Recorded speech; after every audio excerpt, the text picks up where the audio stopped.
Hey now, it's Ruben with Help Find the Others. How you guys doing? As always, start out with gratitude. Thank you for everybody and everything you do for this channel. It's amazing. I definitely want to thank everyone for taking part and listening to our Thank You Plant Medicine episode. It was great having all the call-ins. And like I said at the end of the episode, you can call that number anytime. And, you know, it'd be great to have a call-in podcast episode once a month or something where you know, we can kind of just, you know, embrace the community that way. So I definitely urge people, if you enjoy listening to those voicemails, leave one yourself. Any story is amazing, and don't think like, I don't have anything cool to leave. Like, everybody's story is amazing. I'm not picking and choosing, you know, like, oh, this is a great, you know, thing to talk about. No, I think everybody listening, everybody paying attention to our community is amazing. So I wanted to do another outdoor video, and I wanted to share a little spot that's very important to me as well. So this probably looks like just a overgrown patch of shit with a little stream going through it. So this is actually a stream and wetland restoration project, and it was the first one that I saw from start to finish when I worked for a nonprofit stream and wetland restoration firm called the Center for Applied Ecology. It was actually a college job. At the time, this is 11 years ago. At the time, I was a biology major, but I was focusing on entomology and chemistry to develop pesticides. And I needed a lab credit, and then I also needed a part-time job, and I found this on-campus job for a nonprofit restoration firm that counted as a lab credit, but you also got paid, and I was like, well, that's a score. And so I started working what was supposed to be, you know, just a semester internship. And I worked on many projects, but like I said, this was the first one that I saw from start to finish. And so while this may look like overgrown patch of shit, this is actually perfect. This is a perfect result 10 years after of a stream restoration project. This is a park. I don't know if you can see over there, but that's a frisbee golf course. This stream, and you can see it curves. Sorry, the camera work's gonna be terrible on this, but anyway, the stream curves around me, and it's going down there, and it curves again, and so that's called sinuosity, and that's what you want in a stream. Sinuosity creates very specific erosion that will create different, well, it's called ripples and runs, but like you can see right here, you know, there's a bunch of rocks and ripples. That's a ripple. A straight, deep area over there is called a run. And these create different habitats for different organisms, be it large stuff like fish or turtles, down to cyanobacteria and algae and, you know, all the bugs and macroinvertebrates, crayfish, all that stuff that's in the water. All those things work together to improve water quality. And the more of those things you have in the water, the higher the water quality will be. Well, when we started this project, this was a straight ditch. There was not a single curve in it. It was grass mowed right up to the edge, and the ditch was about 4 feet deep. And every time there was a flood event, the water just shoots through there and erodes and digs down deeper and whatever. But also what happens in a situation like that is nothing lives in that. Nothing cleans the water. The water just shoots through, and it goes down to a bigger river or lake or something like that that ends up, that's where we bring our drinking water from.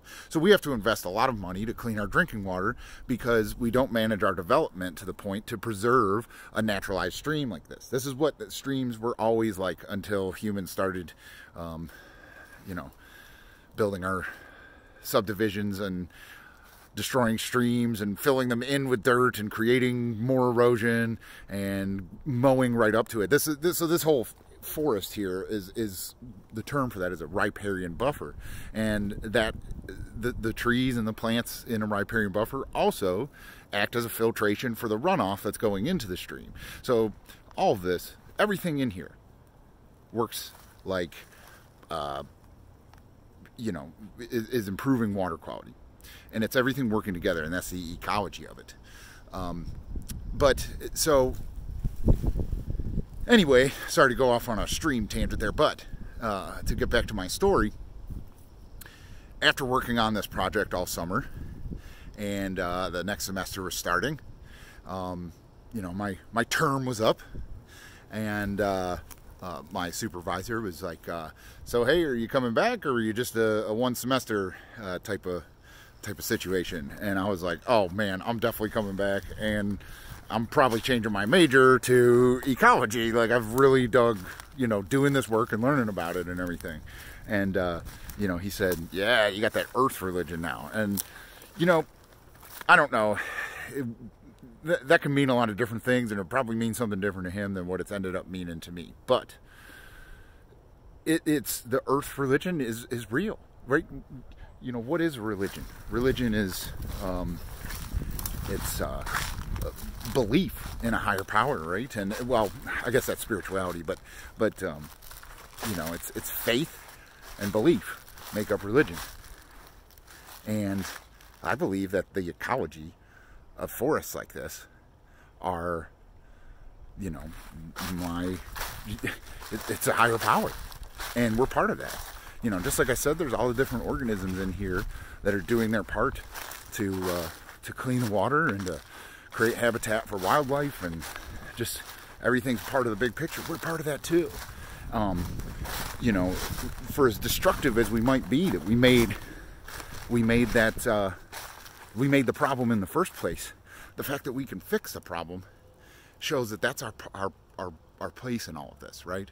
And to me, that's the earth religion, is understanding that, like, while we may be a little more powerful than everything else, we're all one here. We may be a little bit more powerful, but we're not more important, and so we're just all part of the picture. And so that's what the earth religion means to me. And that has totally been solidified by plant medicines and other psychedelics for me. That's one thing. Like, my spirituality, it hasn't made me more religious, but it has definitely made me more feel at one with not just the earth, but the universe, right? It just takes it another step. Doing this work and understanding about this ecology helps us feel at one with the earth. And I think psychedelics take it another step, and they help us, try to feel at one with the universe and consciousness and all of these, higher powers and all of those things. And I think it's also, in a scientific way, much like doing all this is very scientific. All of these plants, I mean, I'm going to go off on another tangent here. I'm sorry, I'm a plant nerd, but all of these plants here these aren't weeds. Like, we planted all these. This, I talked about this in the plant medicine. This is St. John's wort. So I threw these seeds down, and this is growing everywhere in here. These trees, like, okay, so these are willow trees, okay, and you can see there's a whole ton of them. Okay, well, so willow trees, along with some other members of the Salicaceae family, they have a hormone in their bark that allows them to root from their stems that fall on the ground. So you can see how big these are. So when the plant is in the winter and there's no leaves on it, that's called senescence. If you take, well, you need bigger twigs than that, but if you cut twigs off of a willow tree and pound them into the ground, they will grow. And so all of these, I pounded in the ground, and they've grown. They took root. They're huge trees. So that's pretty awesome. Where's the other ones? Oh, over here. I mean, pretty much all these trees I either planted in the ground or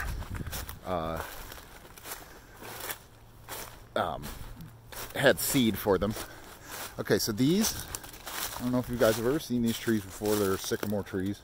They have the peely bark. There's about 6 or 7 in a row right here on this berm. And so I remember I made this berm with a bobcat to keep this little tributary of the stream from flooding over. And then when we were planting trees, I remember I had a bunch of sycamore seedlings, and I was like, I'm going to plant these all in a row. This will look really cool when they're all grown, you know? And I mean, this is 10 years ago that I did that. And to see them now, I mean, they're huge, you know? You could climb that one.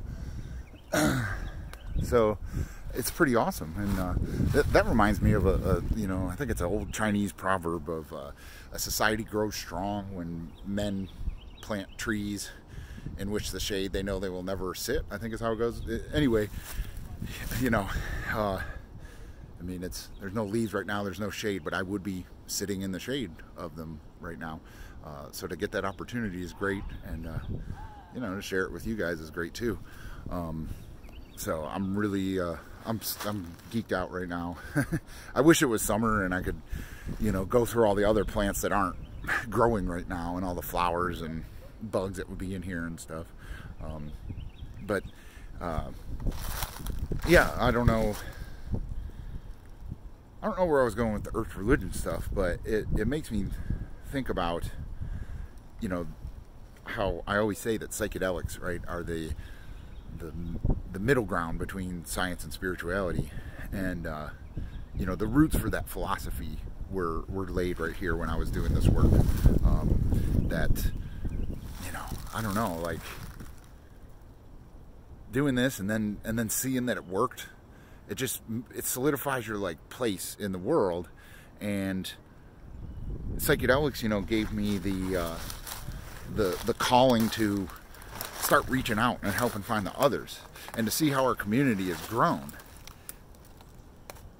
It has the same feeling as this, right? I'm seeing the fruits of my labor here. And when people call into our Thank You Plant Medicine episode and seeing the response on the Discord or YouTube comments or you know, whatever feedback people have left, and whatever you do, not just that episode, but every time someone leaves feedback and our monthly downloads go up and all this stuff that shows that you guys are getting it, and even if you're not reaching out, you're paying attention and everything.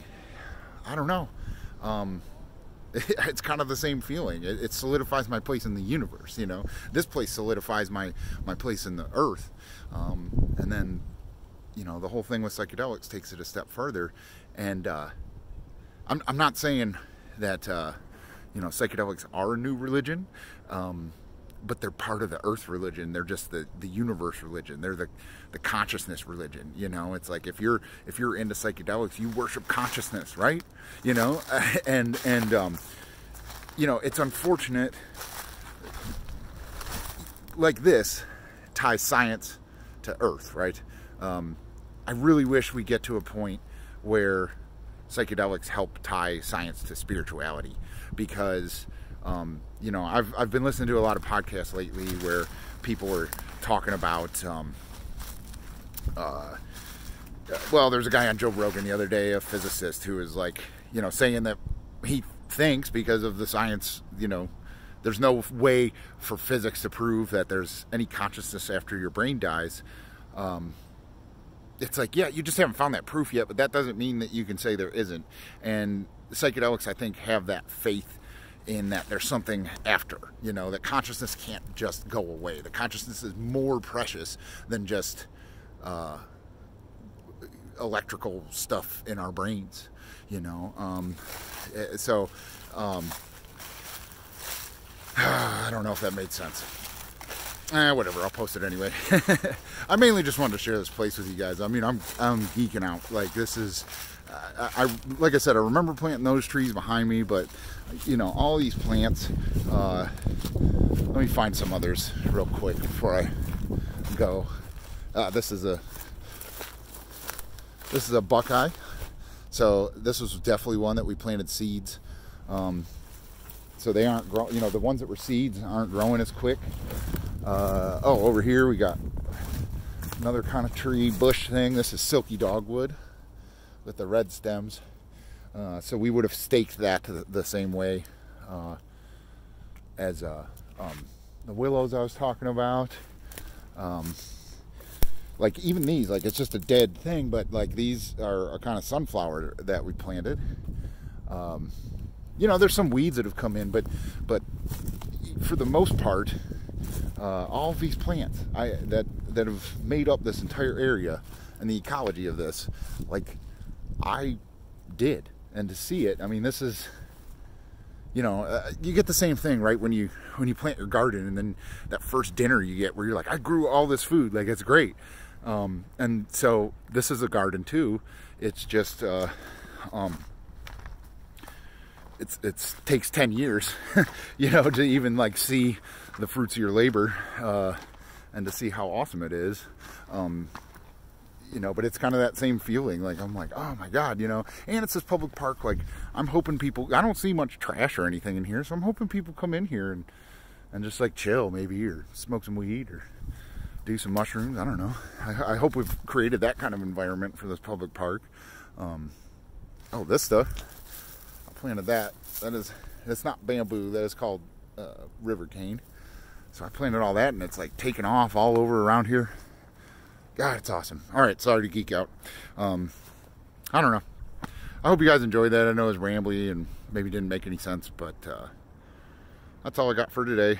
I'll try to share some more spots that I worked on, but a lot of it's private property. This is like the only one that was like a public park. There was one that was a state park. I might try to get there. But anyway, I hope you guys enjoyed this, and until next time, thanks for helping find the others.